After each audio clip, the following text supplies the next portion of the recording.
Darkness isn't terrifying because it's dark, but because we don't know what's hiding inside it. Welcome to tonight's episode, where 3 true stories will bring you face to face with things lurking behind the door, breathing on the other side of the wall, and watching you as you sleep. They don't scream, they don't chase, they just stand there and wait for you to realize they've been there all along.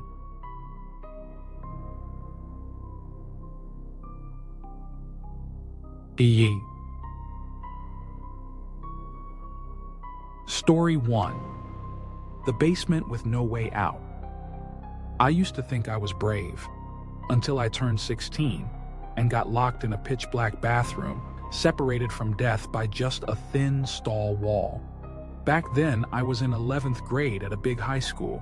It had 3 floors, but there were so many students that they had to repurpose the basement, once an old maintenance area, into 2 small classrooms. That place was called the Chamber, a name that sounded more like a dungeon than a place to learn. There was always something off about it. No loudspeakers, no bell sounds, just a dim, isolated corridor, damp walls, and flickering cold yellow lights. But since it was cooler and had its own private bathroom, students fought to get transferred there. That day, after lunch, I had an astronomy test. Being one of the faster students, I messaged my best friend, JJ, who was in the class next door, and asked if we could meet up in the basement bathroom to kill time. We were just planning to hang out and chat for a few minutes, but then JJ checked his phone, his face going pale. There's a message. The school's in lockdown. We looked at each other and laughed. No one knew we were outside our classrooms. Thinking it was a perfect chance to sneak around, we quietly opened the door and climbed up to the first floor, curious to explore the hallways while everyone else was hiding. But the moment we opened the basement door, everything was wrong. The first floor was swallowed in darkness. No lights, no sound. Except for a faint glow from the main lobby sneaking through the glass doors, the hallway looked like it had been consumed by something invisible. We froze. JJ whispered, "Hey, who's that?" I turned. In the darkness ahead, a figure was approaching. Not a teacher, not a security guard. He wore a torn hoodie, his face barely visible in the flickering light. His footsteps dragged on the tiles, each step letting out a scraping sound I will never forget. "Run!" I gasped. We bolted down the stairs, slammed the basement door shut. Too scared to go back to class, worried we'd draw attention, we slipped into the bathroom. I turned off the lights. We huddled in the last stall, silent. I had never heard silence make so much noise. Dripping water, our ragged breathing, and then the sound of the door opening.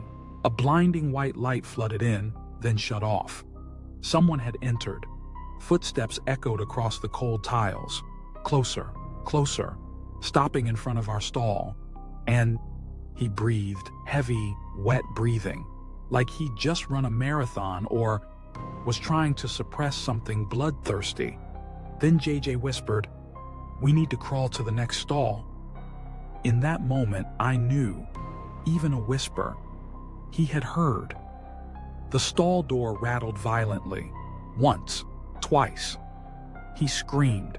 Feet thrashed under the stall, madly shifting. We crawled across the floor, the stench of sweat, cold tiles, and death blended together. Outside, we flung the door open, light poured in, and he was standing in the corner of the bathroom. I remember those eyes, no whites, a stare that said he knew exactly who I was, as if he'd been waiting. We screamed. Banged on the nearest classroom door, JJ's teacher yanked us in, locking the door tight. "He has a gun," the teacher said, trembling. I didn't see a gun, but when I looked through the classroom's glass pane, saw him fiddling with the doorknob, eyes locked on me, I believed it. He stood there for a while, then turned and disappeared into the dark. Afterward, the school installed cameras, hired guards, and shut down all basement classrooms. But No news outlet reported it. Police never released anything. Only JJ and I knew the truth. We escaped a killer by one door and a few seconds of luck.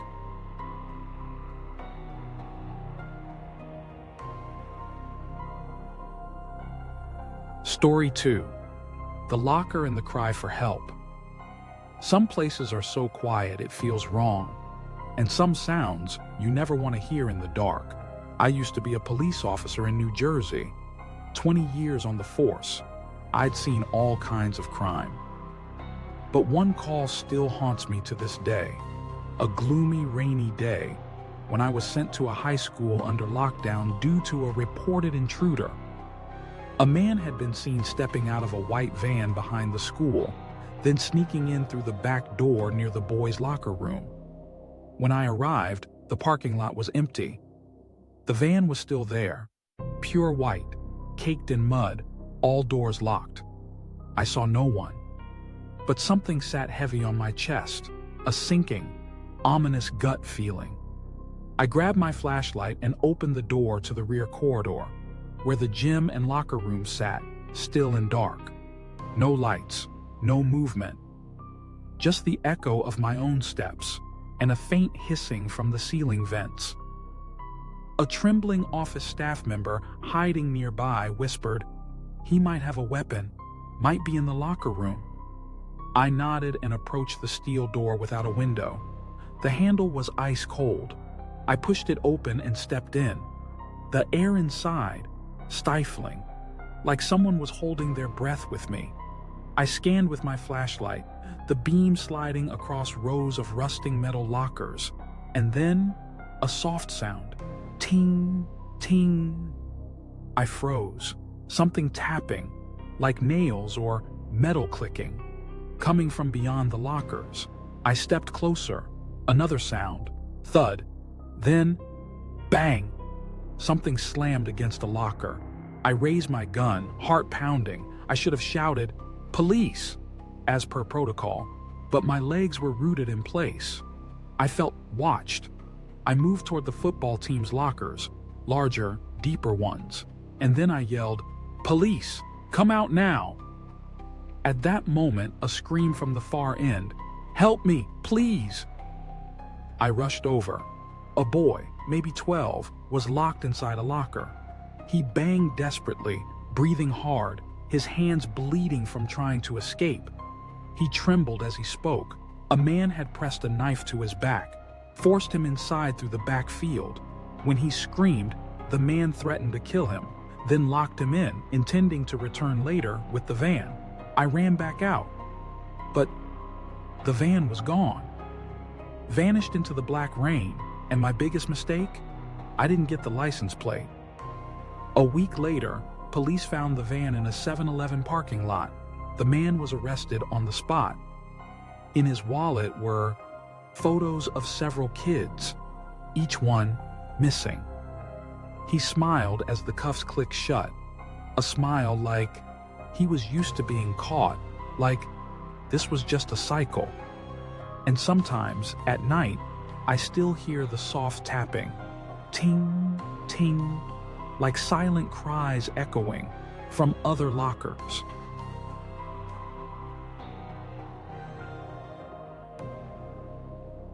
Bang. Story 3. The Man in the Closet, Room 212.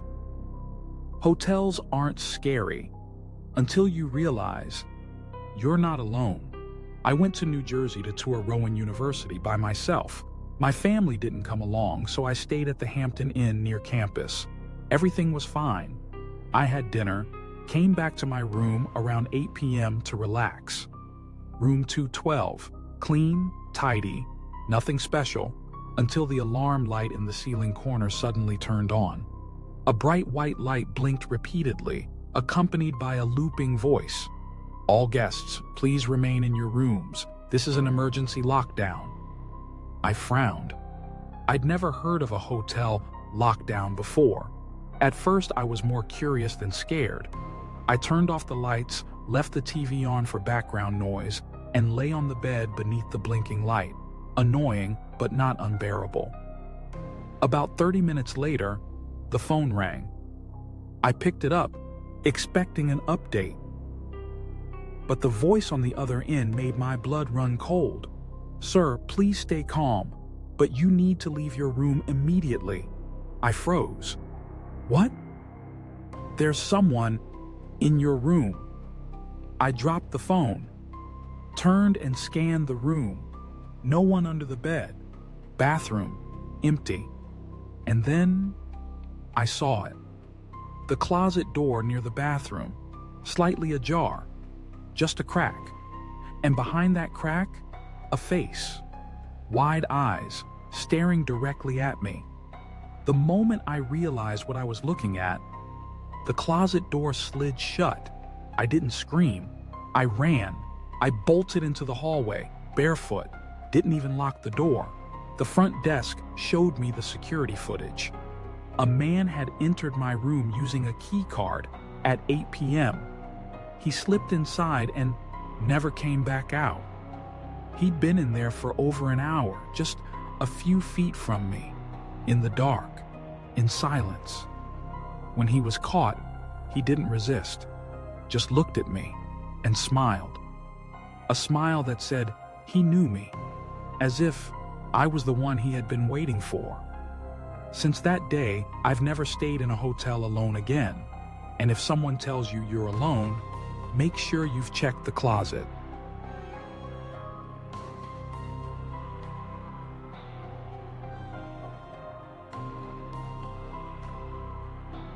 Darkness won't kill you, but what's hiding in it might. If you're alone, check the closet. If you hear breathing in the silence, don't respond. And if someone is watching you from the dark, sometimes it's best to pretend you didn't see. Thank you for staying until the end.